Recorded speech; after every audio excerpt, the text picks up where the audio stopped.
కృష్ణా జిల్లా మచిలీపట్నం ప్రభుత్వ జూనియర్ కళాశాలలో మంత్రి కొల్లు రవీంద్ర మధ్యాహ్న భోజన పథకాన్ని ప్రారంభించారు. విద్యార్థినులతో కలిసి మంత్రి రవీంద్ర భోజనం చేశారు.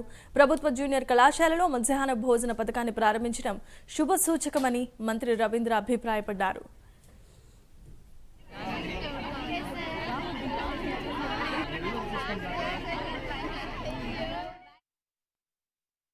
ఆంధ్రప్రదేశ్ రాష్ట్ర ప్రభుత్వం ఒక మంచి ప్రభుత్వం అని మరొకసారి నిరూపిస్తూ గౌరవ ముఖ్యమంత్రి వర్యులు నారా చంద్రబాబు నాయుడు గారు, అలాగే ఉప ముఖ్యమంత్రి వర్యులు పవన్ కళ్యాణ్ గారు ఆదేశాలతో మరి యువ నాయకులు హెచ్ఆర్ మినిస్టర్ గౌరవనీయులు నారా లోకేష్ గారు ఇవాళ మొట్టమొదటిసారిగా ఇంటర్మీడియట్ విద్యార్థులకు కూడా ఈరోజు మధ్యాహ్న భోజన పథకం డొక్కా సీతమ్మ వారి పేరు మీద ఈరోజు ఈ మధ్యాహ్న భోజన పథకాన్ని ప్రారంభించడం రాష్ట్ర వ్యాప్తంగా ఇది చాలా శుభసూచకం.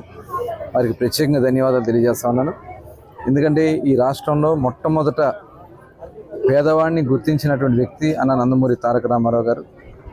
మరి 1983లో తెలుగుదేశం ప్రభుత్వం వచ్చిన తర్వాత ఆనాడు కేజీ ₹2 బియ్యం ఇచ్చి పేదవారికి కడుపు నిండా అన్నం తినే కార్యక్రమాలు చేయటం. అదే కాకుండా పేద విద్యార్థులు కూడా చదువుకోవాలి, పేదవారు కూడా విద్యాపరంగా ముందుకెళ్లాలని చెప్పి మొట్టమొదటిసారి మధ్యాహ్న భోజన పథకాన్ని కూడా నందమూరి తారక రామారావు గారు ప్రారంభించడం జరిగింది.